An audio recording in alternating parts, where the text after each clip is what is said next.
Il nous faut prendre possession du domaine céleste. Nous lisons dans Josué 5, 13, 15. Josué était près de Jéricho, et il leva les yeux et regarda. Voici, un homme se tenait debout devant lui, son épée nue dans la main. Il alla vers lui et lui dit, « Es-tu des nôtres ou de nos ennemis ?»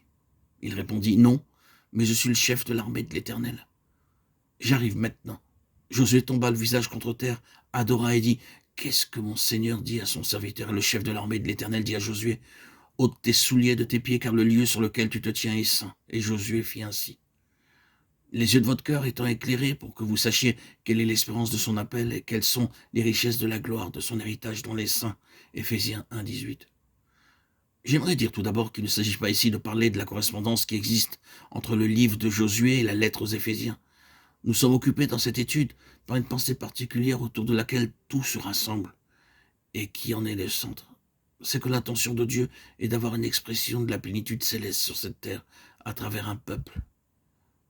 Le cours entier de cette transaction à travers les âges depuis qu'il a étendu les cieux au-dessus de la terre a été et est encore d'un point de vue humain comme un pèlerinage spirituel, une marche en avant spirituelle vers le ciel. Et cela ne signifie pas nécessairement vers un certain endroit, mais en vue d'un certain ordre de choses selon la pensée de Dieu. Cet ordre auquel le Seigneur Jésus se référait quand, parlant de la volonté de Dieu, il disait « comme au ciel » Matthieu 6, 10.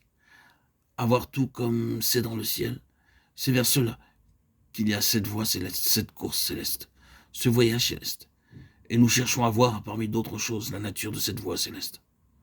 C'est pourquoi nous avons vu que, comme beaucoup ne connaissent que le commencement de cette voie, en se limitant à la conversion, le Seigneur lève des instruments dans lesquels il fait son œuvre très profondément, en relation avec le ciel, afin d'initier la voie pour les autres. Maintenant, nous poursuivons cela davantage avec les deux passages que nous avons lus. Nous parvenons à un point particulier dans ce domaine de la plénitude céleste.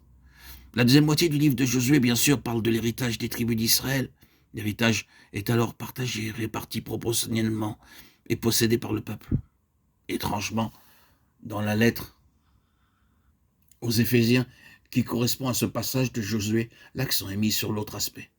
Il est parlé de l'héritage de Dieu dans son peuple, les richesses de la gloire de son héritage dans les saints. Éphésiens 1, 18.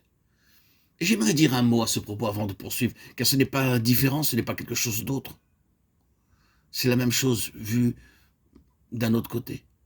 Le Seigneur entre dans son héritage seulement quand son peuple devient réellement un peuple céleste.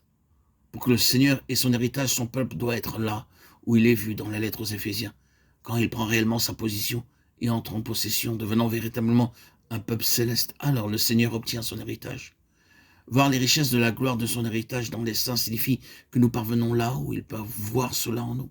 Il ne peut pas avoir son héritage dans les saints tant qu'il ne les voit pas à l'endroit où il veut les voir, jusqu'à ce qu'il puisse réellement avoir un peuple qui réponde à sa pensée, avoir un peuple céleste. Je dis ceci afin d'éviter toute confusion quand nous parlons des gens possédant leur héritage et du Seigneur possédant son héritage.